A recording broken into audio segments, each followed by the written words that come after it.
നമസ്കാരം. യുദ്ധം ചെയ്യാത്ത രാജ്യങ്ങളെ പോലും യുദ്ധം ബാധിക്കുകയാണ്.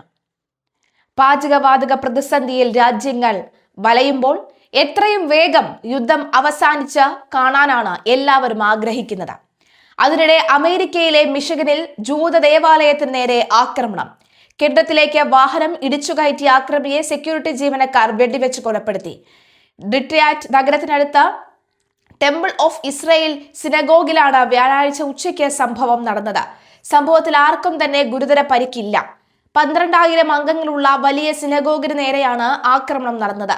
സിനഗോഗിലെ പ്രൈമറി സ്കൂളിൽ 140ഓളം കുട്ടികൾ ക്ലാസ്സിലുള്ള സമയത്തായിരുന്നു ആക്രമണം. എല്ലാവരും സുരക്ഷിതരാണ് എന്നും ജൂത സമൂഹത്തെ ലക്ഷ്യം വെച്ചുള്ള ആസൂത്രിത ആക്രമണമാണ് നടന്നതെന്നും FBI അറിയിച്ചു. ഇതിനെ തുടർന്ന് കേരളത്തിലും ജൂത ദേവാലയത്തിന്റെ സംരക്ഷണവും സുരക്ഷയും വർദ്ധിപ്പിച്ചിട്ടുണ്ട്. കേരളത്തിലെ മട്ടാഞ്ചേരി, കൊച്ചിയിലെ മട്ടാഞ്ചേരിയിലാണ് ഈ ഏക ജൂത ദേവാലയം ഉള്ളത്. അതിന്റെ സംരക്ഷണം കൃത്യമായി തന്നെ നടന്നു വരികയാണ്. കഴിഞ്ഞ തവണയും ഇസ്രായേൽ ഹമാസ് യുദ്ധമൊക്കെ നടന്ന സാഹചര്യത്തിലും കൊച്ചിയിലെ ജൂത ദേവാലയത്തിൽ സുരക്ഷ ശക്തമായി തന്നെ മുന്നോട്ട് കൊണ്ടുപോരുന്നു. Dog squad, bomb squad, police തുടങ്ങിയ എല്ലാ സുരക്ഷാ മുൻകരുതലുകളും എടുക്കുന്ന ഒരു സാഹചര്യം ഉണ്ടായിരുന്നു. ഇപ്പോഴും സമാനമായ രീതിയിൽ സുരക്ഷ വർദ്ധിപ്പിച്ചിരിക്കുകയാണ്. വ്യാഴാഴ്ച ഉച്ചയ്ക്ക് 12 മണിയോടുകൂടിയാണ് ദേവാലയത്തിന് നേരെ ആക്രമണം നടന്നത്. മുൻവശത്തെ പ്രവേശന കവാടത്തിലൂടെ ആക്രമി വാഹനം കെട്ടിടത്തിലേക്ക് ഓടിച്ചു കയറ്റുകയായിരുന്നു. വാഹനത്തിൽ ഒരാൾ മാത്രമാണ് ഉണ്ടായിരുന്നത്. കൊല്ലപ്പെട്ട ആക്രമി മിഷിഗനിൽ താമസിക്കുന്ന ലെബനൻ വംശജനാണെന്നാണ് പ്രാഥമിക സൂചന. ആക്രമണത്തിന് ഉപയോഗിച്ച വാഹനം രജിസ്റ്റർ ചെയ്തത് ഇയാളുടെ പേരിലാണ്. ഇയാളുടെ കുടുംബാംഗങ്ങളിൽ ചിലർ ബെയ്റൂട്ടിൽ ഇസ്രായേൽ ആക്രമണത്തിൽ കൊല്ലപ്പെട്ടിരുന്നതായാണ് പുറത്തുവരുന്ന വിവരം.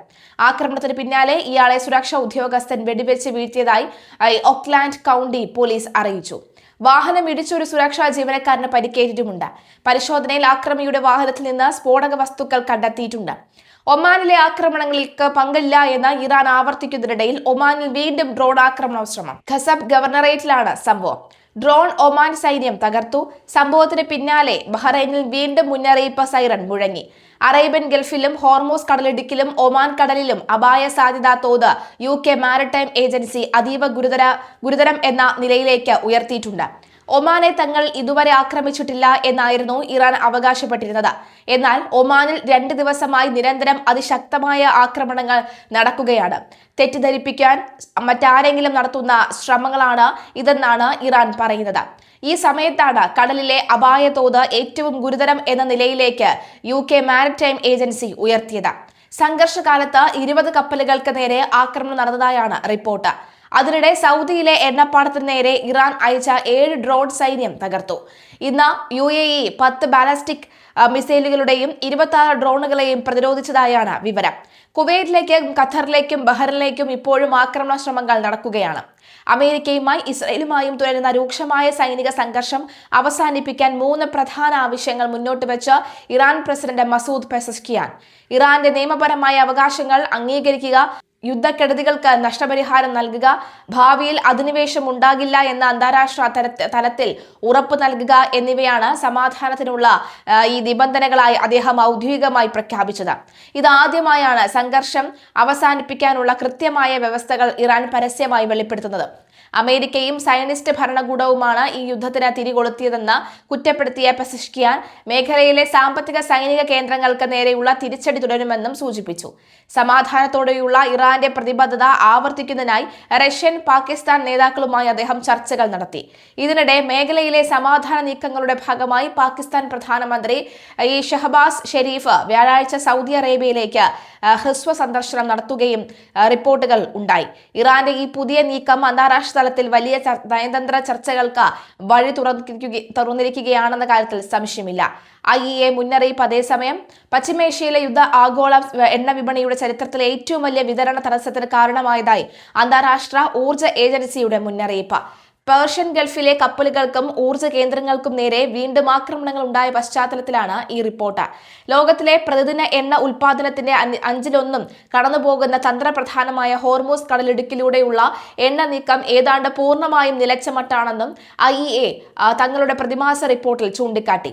ഇറാൻ ഇസ്രായേൽ സംഘർഷം രൂക്ഷമാകുന്നതിനിടയിൽ ടെഹ്റാനിലെ ഉത്തര കൊറിയൻ എംബസിക്ക് നേരെ മിസൈൽ ആക്രമണം ഉണ്ടായതായി വാർത്തകൾ പ്രചരിക്കുന്നു. ടെഹ്റാനിലെ ഉത്തര കൊറിയൻ എംബസിയിൽ ഇസ്രായേൽ മിസൈലുകൾ പതിച്ചതായി ഉത്തര കൊറിയൻ ഭരണാധികാരി കിം ജോങ് ഉൻ സ്ഥിരീകരിച്ചതായാണ് എക്സ് അടക്കമുള്ള സമൂഹ മാധ്യമങ്ങളിൽ പ്രചരിച്ചത്.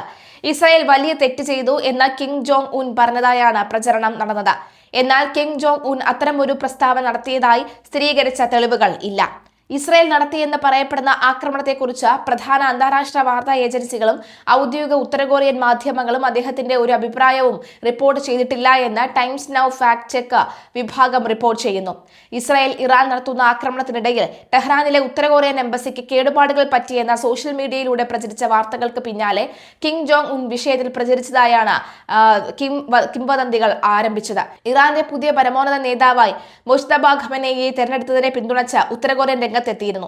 ഇറാനിൽ പുതിയ പരമോന്നത നേതാവിനെ തെരഞ്ഞെടുത്തതിനെ അംഗീകരിക്കുന്നുവെന്നും പരമോന്നത നേതാവിനെ തെരഞ്ഞെടുക്കാനുള്ള ഇറാൻ ജനതയുടെ അവകാശങ്ങളെയും തെരഞ്ഞെടുപ്പിനെയും ബഹുമാനിക്കുന്നതായും ഉത്തര കൊറിയൻ വിദേശകാര്യ മന്ത്രാലയ വക്താവ് അറിയിച്ചതായി ഔദ്യോഗിക വാർത്താ ഏജൻസിയായ KCNA റിപ്പോർട്ട് ചെയ്തു.